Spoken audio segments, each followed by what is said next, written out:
eh, para la clase de hoy, que es una clase muy interesante, vamos a ver sobre el Génesis, vamos a ver eh, el plano fundacional de este relato bíblico, así lo llamé yo.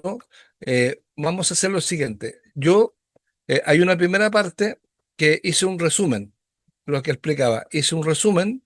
Y después la segunda parte es la parte de del cuestionario, ¿ya?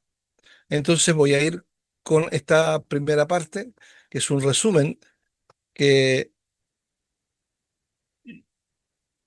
usted, usted puede ir viendo sus apuntes también, ahí viendo los apuntes, porque este resumen está extraído de allí, ¿no? Ya. Eh, bien, entonces, bien. El libro de Génesis. Hermanos, este libro es como un plano. Es la verdad que aquí está el fundamento de toda la escritura, de toda la Biblia, de todo el relato bíblico. Y vamos a ver un poquito lo que explicita este plano, los orígenes, estructura y teología del libro de Génesis. Eh, bueno, Aquí existe una introducción que nos dice que leer el Génesis, estudiar la arquitectura estructural de la teología bíblica. Claro, estudiar el Génesis es estudiar la piedra angular, por decirlo de alguna manera, de la teología bíblica, porque nos habla de los constructores, del plano maestro y de los pilares. El Génesis no es solo una colección de historias antiguas, hermanos, sino que es la base estructural del universo y la humanidad. No solamente aparece la humanidad, el planeta mundo, sino que el cosmos también implícito. Eh, en el paso uno, tenemos los constructores, donde veremos los orígenes, la autoría, que ya lo vamos a ver, quién redactó estos planos, quién redactó este libro, ¿ah? La tradición, veremos, versus la crítica histórica, que ya la veíamos la semana pasada, cuando veíamos la hipótesis documentaria, no sé si se acuerdan. El paso 2 que veremos es el plano maestro, la estructura y división, ¿ya? Las líneas de la carga del texto literario. Y tres, los pilares, los pilares teológicos que sustentan el Génesis, los conceptos doctrinales que sostienen el resto de la escritura. Esos conceptos como la creación, el pecado, el pacto, la providencia aparecen aquí. Bien, entonces, dos enfoques tenemos aquí para entender el origen del literario del texto. Nosotros aquí tenemos la tradición mosaica eh, y la hipótesis documentaria. Nosotros ya habíamos estudiado un poquito de la hipótesis documentaria la semana pasada, eh, y la tradición mosaica, la tradición judío-cristiana atribuye la autoría a Moisés como parte de la Torá, los 5 libros de la Biblia. La Torá significa en hebreo ley. La, eve- la, bueno, veíamos las referencias de la evidencia interna en Éxodo 17:14 y Josué 8:31 la semana pasada. Eh, Vimos también que este es, es testificado por Cristo, por Jesús, en los evangelios, en Marcos 12:26, en Juan 5:46, 47, él habla de Moisés, ¿ya? Hay un testimonio supremo. Y por supuesto el respaldo de la tradición rabínica, todos los maestros judíos, y la patrística, todos los maestros cristianos, ya en los primeros siglos, eh, eh, donde hablaron de la tradición de Moisés y se lo atribuida a Moisés. Y tenemos también la hipótesis documental, que es la crítica histórico-literaria moderna, que propone el texto una compilación de múltiples fuentes a lo largo del tiempo, que eso lo vimos la semana pasada. Y esta es una teoría desarrollada y sintetizada por Julius Wellhausen en el año 1878. Él fue un teólogo alemán, ya. Eh, Bien, ahora veremos la estructura de, bueno, aquí está la anatomía de las fuentes según la crítica historia literaria. Para los que no vieron, no estuvieron la semana pasada, esto ya lo vimos, ya hay cuatro documentos, uno que es la J, que es la yavista, la E, eloísta, la D, la deuteronomista, y la P, sacerdotal, P por Pride, que es sacerdote en inglés, ¿ya? Y lo que dice eh, esta teoría, dice que fueron documentos que fueron escritos por diversos autores, unos autores que se llaman los yavistas, que utilizaron el nombre de Yahvé, caracterizado por el estilo narrativo y descripciones antropomórficas de Dios, que eso fue aproximadamente, según ellos, el 950 a.C. O sea, ellos no se lo atribuyen a Moisés, ¿ya? No se lo atribuyen a Moisés. Los eloístas, eh, que está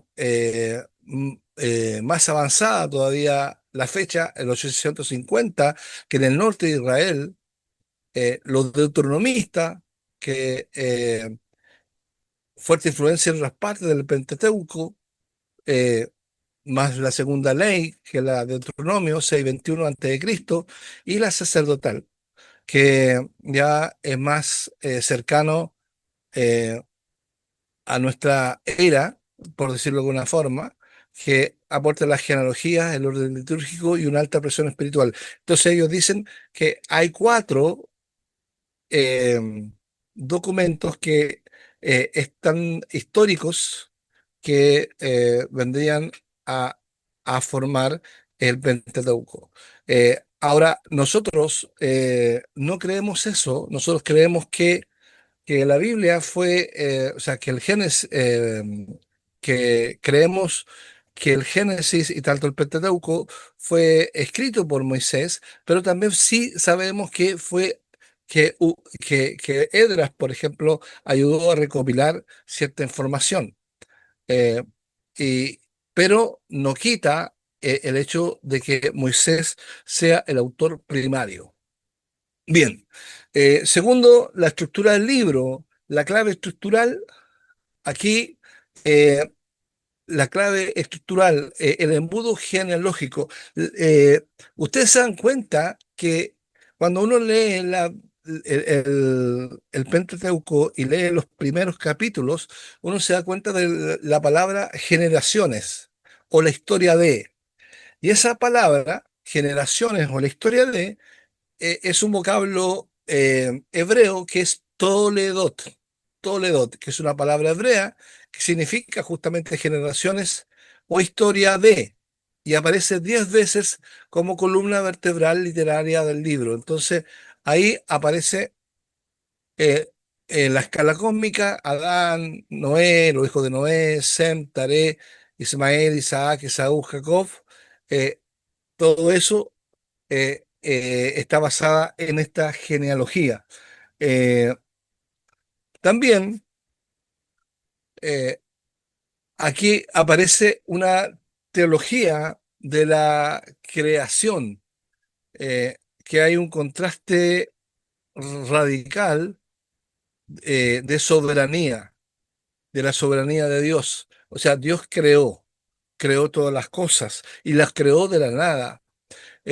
Dice Génesis 1:1. con esto abre, ¿cierto? El Génesis 1.1 dice, en el principio creó Dios los cielos y la tierra. La teología del Génesis es lo que se conoce como la creatio ex nihilo, que es la creación de la nada, que el universo no es divino ni eterno, sino que es una creación contingente de Dios, ¿ya? Y aquí aparece la palabra, eh, en el principio creó Dios, es Bereshit bara, Elohim. El principio es Bereshit bara, creó Dios Elohim. Entonces, ahí usé una terminología hebreo, que la palabra vara o vará es un término hebreo reservado el- en el texto bíblico para la acción creadora exclusivamente divina. Eh, y esto contrasta, hermanos, con las cosmogonías vecinas, ¿ya? La cosmogonía, por ejemplo, la babilónica, que habla de la Enuma Elish y la mitología egipcia. Los dioses emergen de un caos preexistente. La materia es eterna o surge de conflictos divinos. Y eso es interesante eh, de notar, hermanos. Sí, Fernando, ¿puede cerrar el micrófono, por favor? Bien, aquí tenemos cuatro dimensiones. Fernando, por favor, cierra el micrófono. Gracias. Eh, las cuatro dimensiones de reflejar a Dios, o sea, las cuatro dimensiones de la imagen de Dios. Y para eso usamos una frase en latín que quiere decir imago Dei. ¿Por qué usamos el latín? Porque son las palabras que usan los académicos teólogos, ¿ya? En eh, especialmente en el tiempo de la Reforma. Imago Dei, imagen de Dios. Y dice Génesis 1:26-27, todos conocemos esa frase, hagamos al hombre a nuestra imagen. Y la imagen, y la imago Dei, la imagen de Dios, tiene una dimensión ontológica, tiene una dimensión funcional, una relacional y otra escatológica. La ontológica es el ser en sí mismo. La dimensión funcional es la vocación. La dimensión racional es la comunión, la capacidad única que tiene el ser humano de relacionarse con Dios con su especie. Y tercero, el destino final, la dimensión escatológica. Recordemos que la palabra escatología significa el fin de los tiempos, el estudio del fin de los tiempos, las cosas del fin. Así que la humanidad está destinada a la gloria suprema. Bien, eso es, y así vamos llegando a un tema que es interesante, eh, como lo vimos nosotros eh, en la teología del Génesis, eh, que es la amartiología, que es el origen del pecado, la anatomía de la caída humana. Y aquí tengo una gráfica que nos habla de el catalizador, que es la serpiente y el árbol, la acción, la desobediencia y las consecuencias, y la respuesta de Dios frente a la caída del ser humano. Entonces tenemos el catalizador, la serpiente actúa como engaño, como agente del engaño, ¿cierto? El árbol del conocimiento representa el límite inquebrantable de la criatura ante lo divino, la acción, la desobediencia, el impacto, las consecuencias, vale decir, la entrada de la muerte, el dolor, la alineación relacional, el trabajo, etcétera. Y tenemos la respuesta, que es el protoevangelio que aparece en Génesis 3:15. Y eso es interesante, hermanos, de hacer notar. Y bien, aquí vemos el fundamento de la relación divina, humana, el pacto con Noé, el pacto con Abraham, que ya aparece. El pacto con Noé aparece del Génesis, el Génesis 9, que es en la relación de la gracia con Dios, la gracia de Dios con el hombre, el pacto con Noé y el pacto con Abraham, que se ratifica en el Génesis 12, 15, 17 y 22. Bien, hasta ahí, hermanos. Bien, ahora vamos a ir al cuestionario eh, 2 del Pentateuco. Y voy a hacer preguntas, ¿ya? Las preguntas, por favor, traten de no responder leyendo, traten de no responder leyendo, traten de articular ustedes eh, las respuestas. Bien, tenemos cómo se explica el nombre Génesis. Primero, ¿cómo se explica el nombre Génesis? ¿Quién tiene esa respuesta?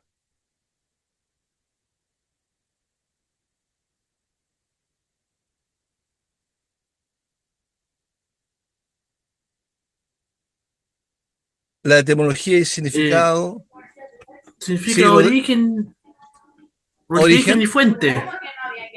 ya, Origen o origen, fuente. ya, ok. Bueno, en la Septuaginta, Pentateuco griego significa, en el Pentateuco, significa fuente u origen, la palabra Génesis. Pero en el texto masorético, en el texto hebreo, es Bereshit, que significa en el principio la primera palabra del libro. Muy bien. Y esto, hermanos, nos habla del principio de la fe bíblica. Ambos nombres son adecuados porque el libro relata los orígenes de todo lo vinculado con la historia de la redención y la humanidad.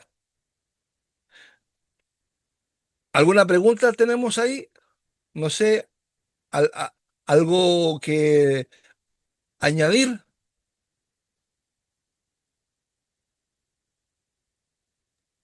¿Pero se está hablando del Pentateuco o del Génesis?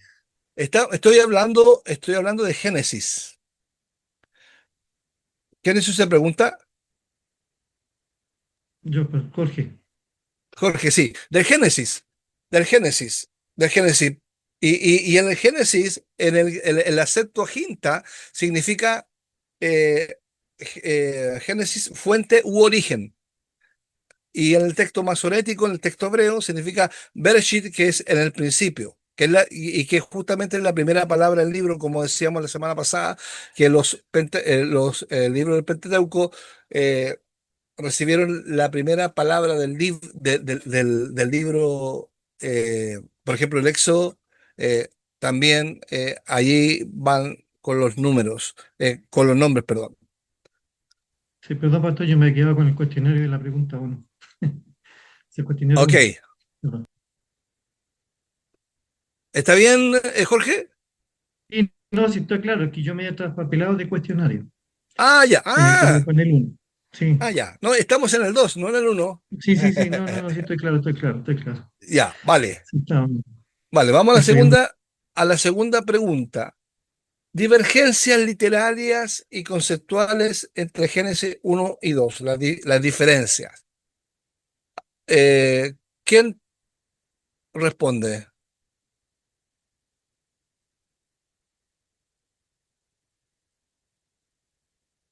Ya, pues, hermano.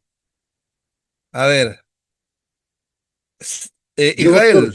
Ya, Rodrigo, dale. Va, Mauricio, perdón, Mauricio. eh, la diferencia, hay dos, una Ya, es dale. concepción de la creación y la otra son las convenciones literales. En la concepción de la creación, en el capítulo 1, se utiliza el verbo vara, está bien, no sé si está bien, que Ya, significa crear, dale. que describe una creación por mandato. Y la otra es yazar, formar, Yazar. plasmar, claro, el término el término técnico que es un alfarero, que describe una creación por acción divina. Muy bien, Es muy una de bien. las... Eso es. Sí, eso es. Aquí en el cuadro, ¿lo ven? ¿Ven el cuadro? Pueden sacar fotos si quieren.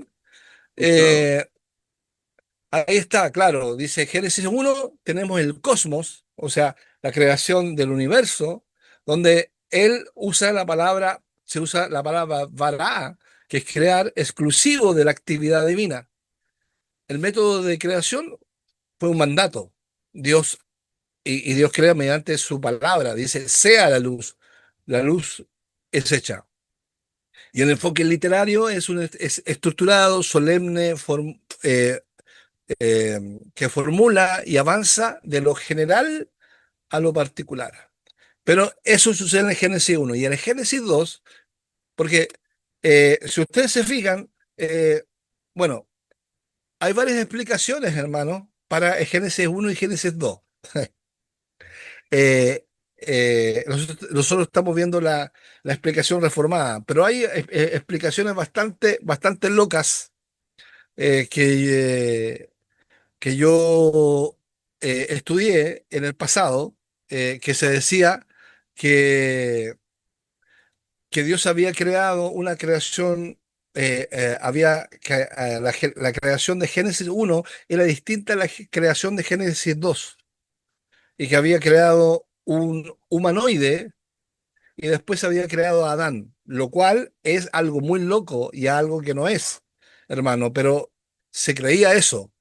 O sea, y eso lo creen mucha gente, muchos, entre comillas, cristianos.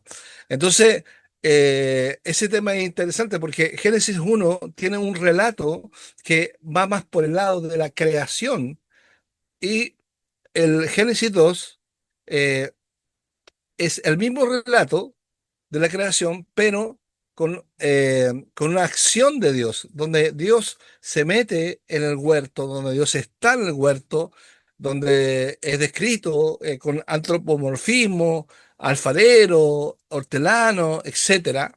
Y no, no sé si ustedes se habían dado cuenta en esa diferencia del Génesis 1 y Génesis 2. No sé si alguien lo había notado antes al leerlo, hermanos. ¿Lo habían notado ustedes? ¿Y qué explicación se daban? ¿Qué explicación se daban sin saber esto? Rodrigo, Le hacíamos caso a la alta crítica. Yo por lo menos. ya, a ver, ¿qué dice la alta crítica? Un relato temprano y un relato tardío. Tardío, claro, claro. ¿Otra explicación? ¿Alguien tenía otra explicación para, por ejemplo, la explicación que di yo, que eran dos creaciones, también existe, hermano, existe, no, que es muy loca, pero también se maneja. Eh, pero es- es- esta forma de verlo es la forma de la complementariedad. No son relatos contradictorios, no se contradicen. El capítulo 1 expone la majestad cósmica del creador a nivel del cosmos, a nivel de la creación, y el capítulo 2 expone la intimidad relacional con la humanidad. Ahí está. Bien, algún comentario, hermanos? ¿Algo que nos quede claro? ¿O algo que quieran comentar, compartir, decir, añadir? ¿Nada? Ok. Vamos entonces al tercero. La tercera pregunta dice, dice,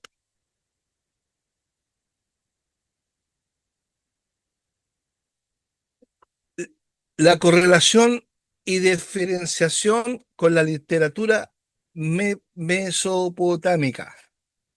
¿Ya? La diferenciación que tiene con la literatura de Mesopotamia. Israel, no sé ¿Pastor? si tú. Sí, Giovanni, tú. Dale, Ah, ya. Sí, dale. pastor. Eh, con respecto a Génesis y con con el antiguo cercano Oriente, hay unas similitudes, unos paralelos con los relatos tanto del Génesis con el mesopotámico, y algunos pueden pensar que a lo mejor son copias. De hecho, muchos detractores decían que Génesis se copiaba de los orígenes mesopotámicos. Por lo tanto, no son copias, sí tienen similitudes por el contexto cultural que había y también literario, que también se ocupaba en eso, tanto lo mesopotámico como el libro de Génesis. Entonces, los recursos literarios eran semejantes, el contexto cultural también, por tanto, no eran copias. Y de hecho, también hay una diferenciación de que yo, cuando estuve leyendo cuando estuve ¿Texto? leyendo el texto, es que hay una parte que el Edén, ejemplo, el Edén no sale en la historia del paraíso, del Edén no sale en otra, digamos, texto del antiguo En- cercano en- oriente, claro, en otra cosmovisión. en otra como visión. Entonces es como una diferenciación. Y también que, claro, pues en la otra son politeístas. Siempre habían dioses que eran Claro. inmorales, en cambio en Génesis solamente hay un Dios moral, un Dios soberano, de una creación también que es buena y ordenada, en cambio, en diferenciación con los otros textos mesopotámicos. Entonces, claro, no es que sean copias, sino que hay relación tanto en el contexto cultural. Muy bien, muy bien. ¿Alguien quiere añadir otra cosa? Bueno, Israel, como aquí dice la presentación, dice Israel compartía un trasfondo cultural e idiomático con el cercano Oriente Antiguo. Lógico, era lógico porque estaba situado también en el Oriente Antiguo, entonces tendría que eh, em, había una transferencia, una transmisión de cultura e idioma, pero la revelación bíblica transformó el mensaje y lo hizo realmente único, porque como dice Giovanni, era, claro, todos los pueblos eran politeístas, ¿cierto? Pero el único que era monoteísta era la visión del pueblo de Dios. O sea, frente al politeísmo caótico de los mitos vecinos, tenemos la comisión bíblica única. El propósito moral, por ejemplo, la creación como un acto de bondad y orden intencional, no producto de guerra entre dioses. Y la dignidad humana. Esto es algo fundamental, ya que el hombre creado a imagen de Dios fue creado para gobernar, no como un esclavo miserable de los dioses, de las deidades. Bien, ¿algún comentario al respecto, hermanos? ¿Alguien quiere añadir algo? Nada. Bien. Vamos Yo, entonces yo, con... yo, Sí, sí, ¿quién? Danilo, dale. yo. Sí, es que decía el autor del libro que estamos leyendo, es un libro, Sí, ¿cierto? sí, sí. Dice que las culturas en sí se nutrían también del Evangelio, también les servía, O sea, se nutrían de la historia bíblica, digamos. ya, no pues en el aspecto moral y cosas así, porque yo creo que fuera de la Biblia no había moralidad, algo así. Eh, a ver, vamos a discutirlo. Eh, ¿quién No sé, tiene, quién quiere añadir algo al respecto? como el pueblo de Israel tenía que influir a los demás pueblos. O sea, yo creo, yo, yo, Mm, yo creo que el pueblo de Israel en el Génesis, porque estamos hablando de Génesis, estamos hablando del prólogo primitivo, ¿ya? Del prólogo primitivo, eh, no existía todavía una influencia, ¿ya? No existía, antecedente. no existía, claro, no existía una influencia como tal como tal. pero sí el pueblo, sí los pueblos miraban, po. O sea, sí los pueblos miraban, los pueblos tenían, por ejemplo, ok, uno ve por ejemplo, el caso en unos capítulos, después del capítulo 12 el 13 por el 20 con el tema de Lot, claro, y tenían una cierta mirada expectante del pueblo, de este pueblo, que ni siquiera era el pueblo de Israel, ¿cachai? Era un grupo de personas que tenían un Dios que lo hacía diferente. Entonces, eso después se fue desarrollando y después ya nosotros encontramos el pueblo de Dios ya ratificado en Jacob con las 12 tribus, con sus 12 hijos y las 12 tribus de Israel. Pero en esto que es el prólogo primitivo, me atrevo a decir que no hay una influencia uh, eh, muy marcada. Sí, dime.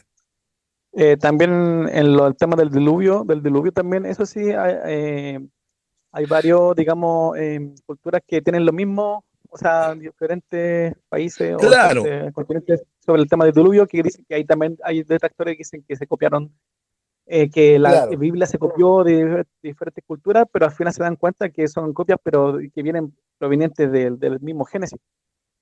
Sí, ahora, claro, pero sí, está bien. Está muy bien lo que dices, Giovanni, pero Danilo me dice o sea, Danilo está diciendo que habían influencias como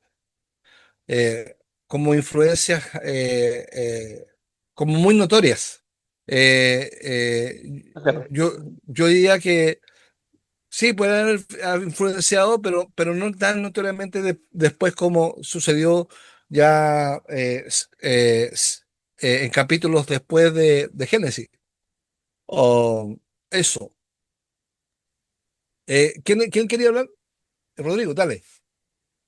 Ojo que dice relato, entonces, Claro, por lo que nosotros entendemos y lo que me ha tocado estudiar a mí un poquito, tiene que ver, incluso en la era antes de Moisés, en la época abrámica, es muy probable que no solamente esto se transmitiera de voz en voz, entonces ahí está el compartir con el resto de las otras culturas. Y, y también puede ser que también estos relatos pues se escribieron en materiales, como lo explicaba un poco en bibliología el pastor Vena también después atrás, y otros claro, expositores que me han escuchado, en cueros, en palos, en tablillas, qué sé yo. Entonces, y ahí fueron quedando ciertos registros que se transmitieron de generación en generación, pero ahí está el relato que se va transmitiendo y que va diferenciándose o va más bien dicho sobresaliendo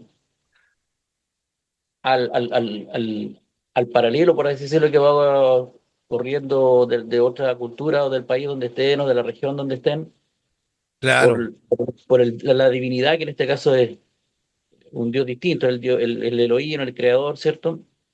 Y Moisés obviamente recoge aquellas cosas y por supuesto también ayudado del Espíritu de Dios, de la gracia del Señor, también después va poniendo las palabras que corresponden. claro. Es como que en este caso nuestro Dios, Jehová, Elohim, Yahvé, él modela un pueblo que no era pueblo. ¿No es cierto? Él lo empieza como a modelar porque obviamente eh, era de la tierra, po, eran de las tierras. Eh, es como dice ahí Deuteronomio, en una parte que dice que no piensen que ustedes fueron escogidos porque eran muy buenos, sino que es porque yo lo escogí nomás, po, ¿cachai? Entonces, es interesante, es interesante. Bien, vamos entonces con la tercera. Eh, Vamos con la arquitectura teológica del prólogo primitivo. ¿Cómo dice la pregunta, hermano, en la 4?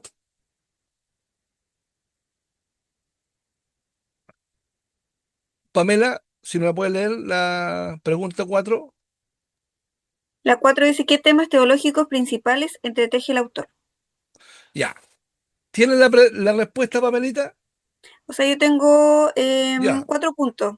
Sí, son 4. Eh, Puse el pecado como problema radical, el juicio de Dios, la condición caída del hombre y la gracia de Dios. Bien.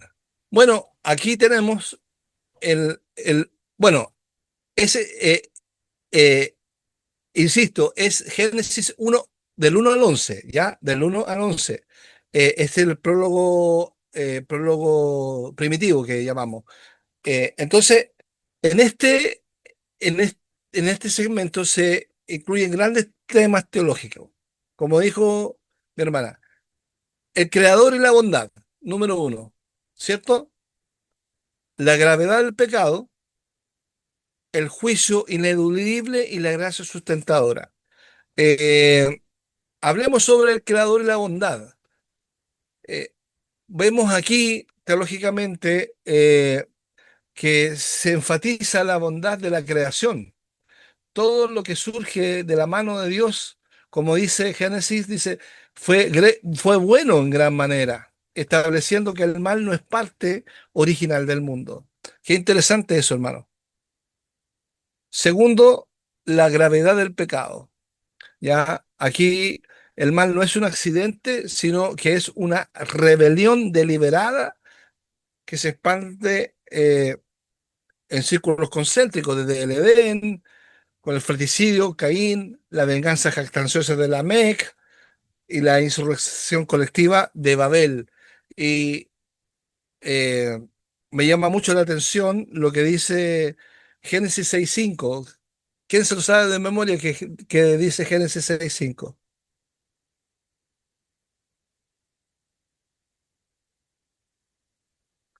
¿Quién se lo sabe? ¿Quién se lo sabe de memoria? De memoria, no lo busquen.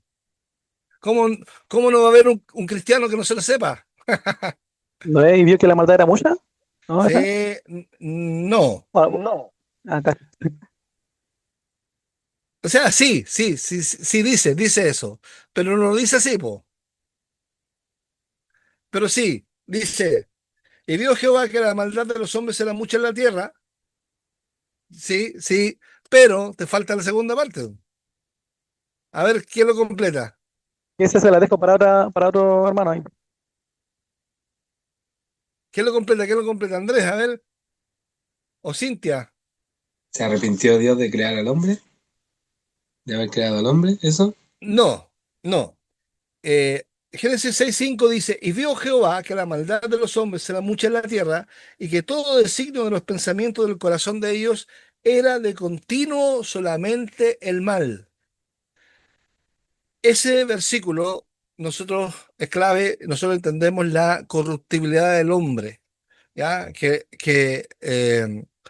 Eh, en el tulip, ¿cierto? Se habla de la primera, eh, de este primer principio. ¿Cómo se llama? A ver qué me lo dice el tulip. La depravación total. La depravación total. O la corruptibilidad total del hombre. La depravación total. Y aquí hay un versículo, pero está lleno de versículos. Y es increíble cómo empieza en Génesis 4 a desarrollarse la maldad. Y ya tenemos Génesis 11, donde habían construido un sigurat, habían construido una pirámide para ser como Dios. O sea, ese es el grado de nuestra corrupción humana, hermanos. Bien, tercero, el juicio ineludible, la respuesta de un Dios santo ante la rebelión, ¿cierto? Es la respuesta de un Dios santo. ¿Cuál es el juicio ineludible? El castigo como consecuencia del orden caído. O sea, el castigo es justicia, hermanos. Eso es importante que entendamos, que el castigo es justicia. Y frente a esa justicia de Dios, Dios responde con una gracia sustentadora. Y esto es lo maravilloso que vemos nosotros a partir de, bueno, de todo el Génesis, pues, Génesis 3:15, la asombrosa presencia del auxilio y la misericordia de Dios, eh, que preserva a la humanidad, inclusive a pesar del fracaso. Bien, eh, vamos con la número 5. Hermana Ida, diga la pregunta y respóndala. ¿Cuál es el máximo ejemplo y paradigma del juicio de Dios sobre el pecado humano? Bueno, el máximo Dale. ejemplo es la historia del diluvio. Por medio de este relato, el autor de este libro que estamos estudiando expresa en términos aterradores lo que es el juicio de Dios con el diluvio. Claro. Y aquí, hermano, podemos ver nosotros un paradigma del juicio de Dios sobre el pecado, o sea, que Dios va castigando el pecado. Primero, en Edén, ¿cierto? Hay una rebelión personal porque son hombres que se rebelan contra Dios. ¿Y cuál fue el juicio? La expulsión del huerto, la maldición sobre las condiciones de la vida. Pero después el pecado sigue avanzando y sigue con el fratricidio de Caín, que el juicio es el destierro de la tierra de vagabundeo, ya a esa tierra de Nod, la tierra que le niega sus frutos. Y así llegamos, se llega a Génesis 6. Y yo le tengo una pregunta, no sé si me va a alcanzar el tiempo. eh, Porque Génesis 6 es muy interesante, hermano, porque habla de, de la creación, o sea, habla de que em, le nacieron, los hombres se multiplicaron sobre la faz de la tierra, le nacieron hijas, y viendo los hijos de Dios que las hijas de los hombres eran hermosas, tomaron para sí mujeres, escogiendo entre todas. Se dice, eh, y hay dos lecturas para eso. Hay una lectura que es eh, la lectura que hacemos nosotros, los reformados, y hay una lectura que hacen otras confesiones que, que son más, que se dejan llevar por la traducción, ¿ya? La traducción. Estos que son los seres angelicales, que la traducción hebrea dice ángeles, pero y se van ahí digamos, esta área como angelical, como sobrenatural. Y nosotros que planteamos la línea piadosa, que consideramos que los hijos de Dios eran los descendientes de Set, el linaje fiel, quienes se corrompieron al unirse con las hijas de los hombres, que era el linaje impío de Caín. Pero, sin embargo, cualquiera haya sido la razón, si fue línea piadosa o si fueron a ser angelicales, hubieron consecuencias teológicas, que la transgresión de los límites, el aumento de la maldad y la justificación del juicio del diluvio. Y eso es interesante porque ahí estamos hablando del, como decía mi hermana Ida, de esta corrupción general. El máximo ejemplo y paradigma del juicio de Dios en el prólogo primitivo es el diluvio. Y después tenemos Babel, que ya es el orgullo imperial. Bien, 6, vamos.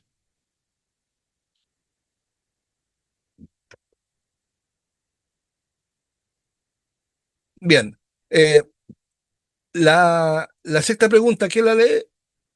¿Quién no ha participado?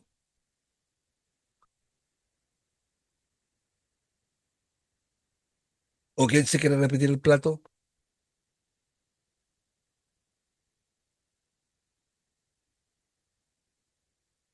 Hermano Jorge, o, o- Espérame. Ya, Voy, voy. yo leo esto. ya, ¿Cuál es la cuarta o el cuarto tema teológico que se evidencia a eso. través de todo el prólogo primitivo? Pero la respuesta es el cuarto tema teológico que de forma casi asombrosa se entreteje a través de este prólogo primitivo, es la gracia de Dios que auxilia y sustenta. Amén. Sí. ¿Qué me puedes hablar de, Jorge, de la gracia en medio del juicio? Bueno, si vemos el diluvio, por ejemplo, mismo, el juicio de Dios cayó sobre toda la humanidad, pero hubo una salvación a través de una familia, que Dios Ya, perfecto. preservó la vida prácticamente a través de ellos. Y ahí está la gracia de Dios. Amén. ¿Qué otro aspecto interesante vemos? Porque vemos la gracia, ¿cierto? Pero hay una palabra que nosotros usamos los presbiterianos, que es la palabra pacto. Y Dios hizo un pacto con Noé, Sí, correcto. ¿cierto? O sea, ahí tenemos tenemos la primera muestra del pacto de gracia. Y después lo ratificamos en Abraham, en Hebreos 12, y después Moisés, y después David. Entonces, es hermoso como Dios pospone la muerte inmediata, y él mismo lo viste con los pies en el Edén.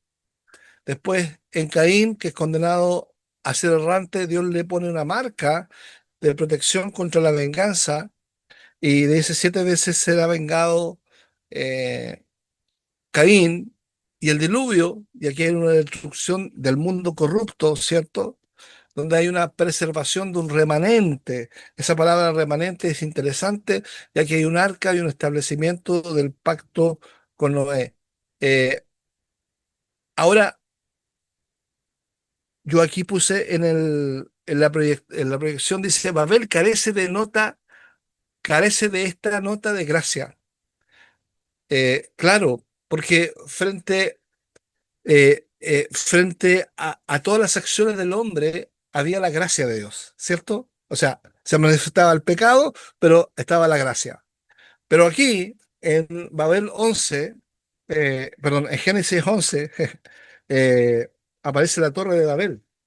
Y, y aquí enseña, por hermano, enseña que que el corazón del hombre estaba peor que el Hebreo 6:5, ¿cierto?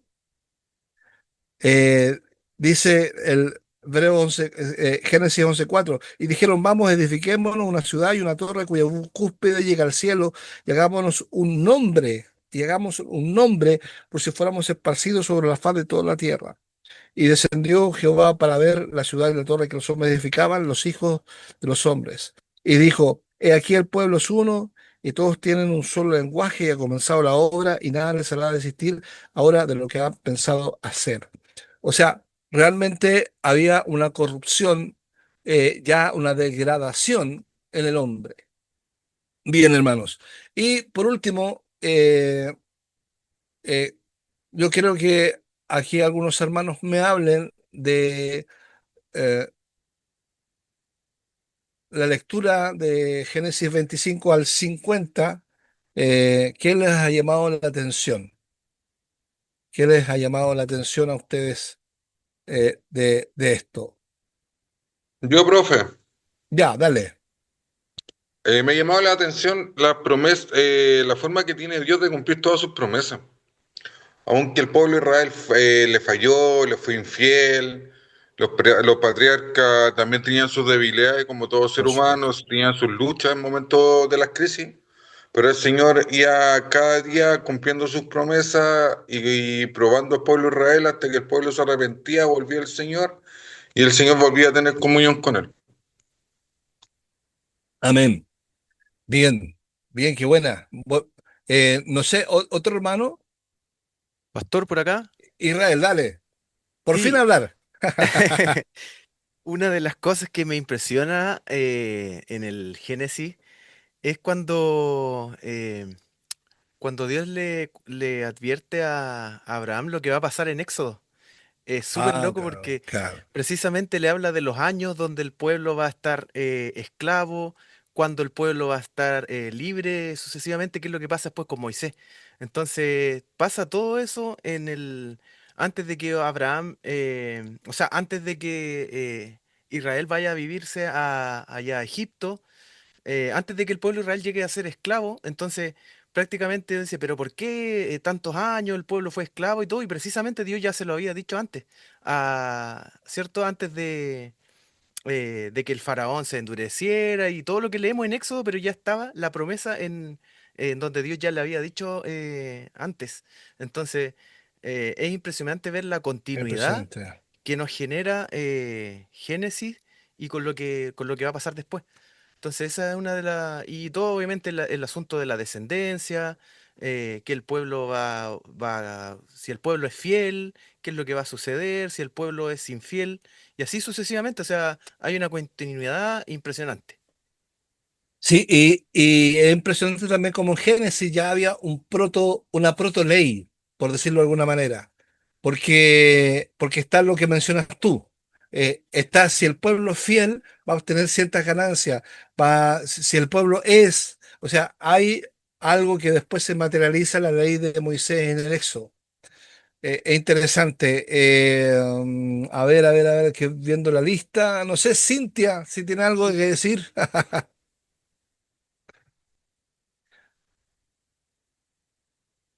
Nada. Hermana Pamela, Mauricio, Yo, pastor, ya Mauricio, dale. sí, lo que más me llama la atención es cómo, a pesar de las maquinaciones que Mm, tuvieron los patriarcas, engaños, fracasos, sí, po. Jacob, por ejemplo, suplantando a su hermano, como José también lo vendieron, a pesar de eso, Dios igual permanece fiel a su pacto y hace que todas esas cosas, incluso las malas intenciones humanas, cooperen para el cumplimiento de su promesa. Y, él, y eso es clave, por ejemplo, en el versículo 50, o sea, Capítulo Génesis 50. 20, sí. Vosotros 50 pensáis, 20 50 20, ¿cierto? vosotros pensasteis mal contra Sí, mí, mas Dios lo encaminó a bien para hacer lo que vemos hoy, para mantener en vida a mucho pueblo. O sea, a pesar de ahí cómo, está. de cómo somos, Dios toma eso y lo transforma en algo bueno. Amén. Amén, sí. Ahí justamente lo tengo. Dice, vosotros pensasteis mal contra mí, mas Dios lo encaminó a bien para hacer lo que vemos hoy, para mantener con vida a mucho pueblo. ¿Entiendes? Amén.